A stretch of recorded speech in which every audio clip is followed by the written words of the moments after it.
Ito namang aming bagong Pangulo ng Senado ngayon, nag-research naman ako sabi niya. Ayun na nga po, hindi na nakita ko na kinakailangan palang magsoli. Ang aking kinalulungkot dito, kung talagang nag-research sila, bakit hindi nila binasa yung batas?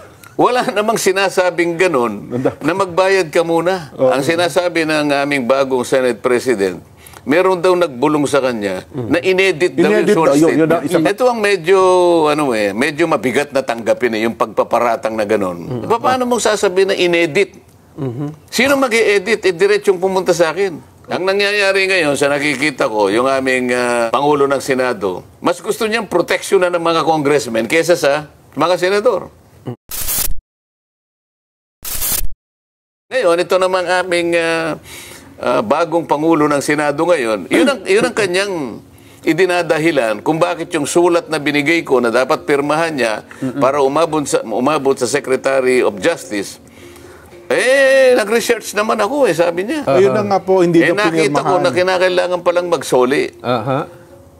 Ang aking kinalulungkot dito, kung talagang nag-research sila, bakit hindi nila binasa yung batas? Wala namang sinasabing ganun na magbayad ka muna. Isauli mo muna kung ina-allege na ninakaw mo o ano man. Walang iniwan sa yung i-rescue kita. Halimbawa, merong kidnap or ransom. Halimbawa, itong cameraman natin. I-rescue kita pero magbayad ka muna. Hindi pa, parang mali Kaya mo siya bibigyan ng protection at hindi mo siya ihingi ng kahit ano. Dahil nga doon sa kanyang pagpapahayag, doon sa kanyang pagtulong sa iyo, sa panig ng Estado, magsasabi na siya ng totoo. Kasi mahirap kung walang tatayo na magwi-witness, sinong mahuhuli natin? Lahat yun, aligasyon, lahat po yun, paratang, kung walang magsasalita. Hindi ba, Nelson, para ka namimingwit Pag ikaw ay namimingwit, may pain ka. Tama po. Anong gagamitin mong pain? Butete, halimbawa. Bulate. Bulate na isda. Para makahuli ka ng malaking isda. Pain. Kung walang pain. Walang pain. Sino yung papain? Yung pain, gusto niya proteksyonan mo naman ako. Kakagatin ako niyan So ang pinangako dapat na Sekboy, provisional. Hindi, sinabi niya, sige, pangakuan mo sila na sa ngayon pa lang, kaya tinawag niya na provisional immunity. Provisional immunity Manggagaling sa akin, para malaman nila, wag naman ninyo kung ano, wag niyo munang kung ano ginagawa nila. Pupunta doon ang BOC, pupunta ang BIR, pupunta yung AMLA. Teka muna, magpa-apply ito Ito yung proteksyon na hinihingi niya hanggang sa ma-approve na eventually, yung kanyang aplikasyon. Walang sinasabi doon na kailangan kang magbayad o magbalik nung inaakala mo na nakulimbat mo. Wala pa Nag-iimbestiga pa lang tayo Paano natin makukwenta kung ano yung babalik? Wala pa naman tayo sa estado na yon. Doon po sa anggulo na ang sabi naman nila, kasi selective ang sinasabi, parang may itinatago, merong pinipili, at ang gusto daw ay magsabi ng tell-all. Walang dapat na itago. Meron pang binabanggit siya, singit ko lang nagsimula doon sila 2016 bakit daw binabanggit 2022 lang hanggang sa kasalukuyan? Parang may mga tinanggal daw na pangalan Yun ang kanyang sworn statement. Wala akong magagawa. Ang sinasabi ng aming bagong Senate President, meron daw nagbulong sa kanya na inedit daw yung short statement. Isa pa yun. Ito ang medyo mabigat na tanggapin yung pagpaparatang na gano'n. May bumulong daw na taga Blue Ribbon Committee. Paano kaya kung malaman niya ang katotohanan na hindi naman alam nung Blue Ribbon Committee na mayroong sworn statement na lalabas nung araw na yon? Yung sworn statement na yon, direktang ibinigay sa akin. Hindi alam ng Blue Ribbon Committee. Paano mong sasabihin na inedit? Sino mag-i-edit? Diretsong pumunta sa akin. Yun pa. Ako nag-edit. Yung araw na yun, binigay, magsisimula na kami. Doon mismo sa hearing. Hindi naman doon sa hearing. Basta kinakailangan. Sa araw ng hearing. Ilang oras na yung bago kailangan makuha ko. O pagkatapos sasabihin nila, merong nag-edit. Ito yung nakikita kong parang hindi na tama Kung mo ba sinabi niya na congressman ang naging kasama niya, naka-transact niya, ibig sabihin hindi na totoo? Kung mo ba wala siyang sinabi na senador, hindi na totoo yung sinabi niya? Doon sa House of Representatives, kung titingnan ninyo, ang pinaniwalaan naman nila, ang gustong papaniwalain, ay yung sinasabi naman Nung Bryce Hernandez na pumunta naman sa amin. Nakikita mo, sinasabi nila na hindi kanya totoo yung sworn statement ng mga Diskaya. Opo. Bakit nila pinresent yung Mayor Vico ng Pasig? Hindi ba dahil sa kalaban niya yon? Ano naman nung aming presidente na Senado ngayon, yung Vico Soto? Hindi ba pamangkin niya? Pamangkin, yes po. O di may politika dito, hindi ba? Kaya mo lang ba sinasabi, kaya mo dinidiminish yung value nung sworn statement na yon dahil kalaban siya ng pamangkin mo sa politika. Kung ako siguro, dapat hindi ako magkukomment sa bahagi na yun Opo. Sapagkat kalaban ng aking pamangkin ito. Hindi siguro magre-recuse siguro ako Hindi ikaw ang magbo-volunteer na palagay ko inedit ito. Sa aking palagay, maraming butas ito. Hindi ka dapat magsasabi ng ganon sapagkat magiging bias ka. Dahil kalaban niya ng pamangkin mo. Sa politika. Itingnan mo na lang. Tinawag si Mayor Vico sa House of Representatives. Hindi para magbigay ng testimony. Hindi para magbigay ng dokumentong makakatulong para makakuha ng maraming batayan. Nagsabi siya ng opinion niya tungkol sa mga Diskaya. Na sinungaling ang mga taong ito. Yes, opo. Ang opinion ba'y tinatanggap sa pagdinig? Opinion mo yun Sa bawat pagdinig, mapakorte man o ibang quasi-judicial tribunal, ang opinion, dinabaliwala. Hindi tinatanggap ang opinion. Bakit kinakailangan siyang magpahayag ng opinion doon? Pagkatapos, inahanap ko yung Bryce Hernandez. Kasi pinahiram sa House of Representatives at doon ay tumistigo. Ba't hindi na sinuli? Opo. Tinanong ko yun. Sabi ko, Mr. President, bakit hindi sinuli sa atin? Hindi ba? Ito yung sulat mo. Babasahin ko sa'yo. Opo. Paihiram ko sa inyo. Sabi niya, pero pagkatapos ng hearing ninyo, ibalik ninyo ng madali. Opo. Ligtas dito sa Senate. O ba't pinanatili mo ka ako sa Quezon City QCPD? Sa Krami. Sa Krami. Sa Krami. Detention Center. Opo. Sa Krami. Bakit Custodial ganun? Center. Nag-request sa akin si Speaker. Teka muna. Opo. Yun na yung napanood namin na nagkaroon ng viral ngayon sa social media. Bakit pag na-request ni Speaker, sabi ko, sumusunod ka sa Speaker? Pero yun naman daw po kasi siya, na-request ng Bryce sa Kongreso. So bilang puno ng Kongreso, siya naman ata... Sino ba ang dapat magpasya kung saan siya madidetain? Yung na-contempt? O yung otoridad na nag-contempt? Yung nag-contempt. Kayo, nakastanding yung contempt order ng Senado. Hindi ka pwedeng mamili kasi ikaw ay nasa legal custody ng Senate. Nanganganib daw po siya doon, Sen. Okay, kapag hindi mo siya sinuli, binibigyan mo ng credentials sinasabi niya. Ayun. Sa mga tweet, sabi ko, ang hindi ko kayang tanggapin, kaya hindi mo siya masoli dito, naniwala ka na nanganganib siya dito Senado. Tatanggapin ba natin yan? Tayo Senado hindi natin kayang proteksyonan. Ito ngayon ang problema. Sabi ko, medyo madidisgrasya ang integridad ng ating inquiry dito pag gaganyan.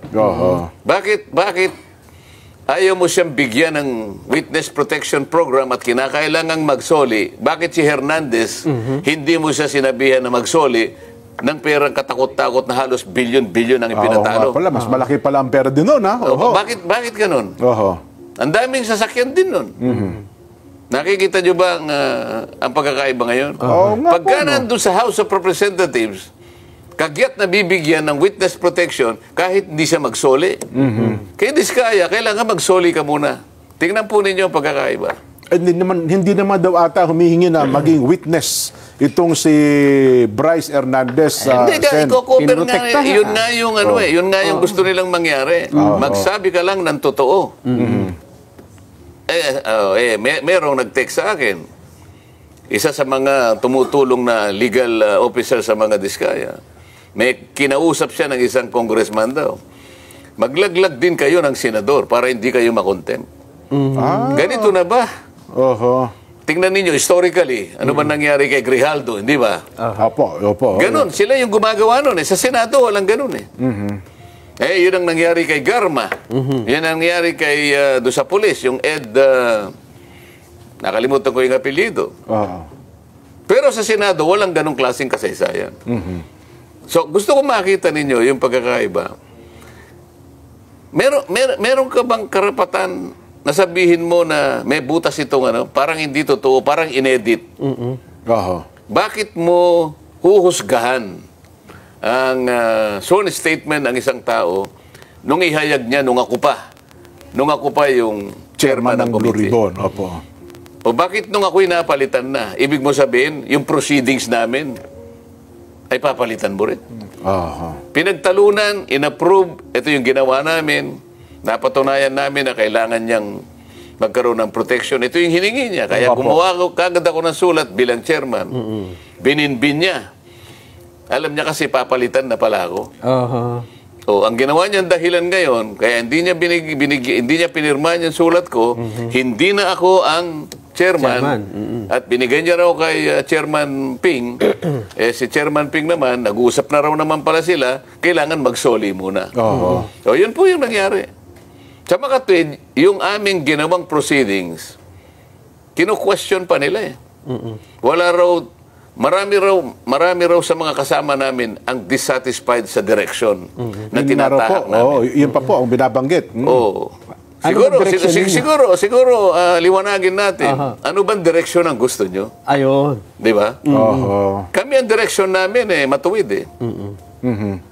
Kayo, anong gusto yung direksyon?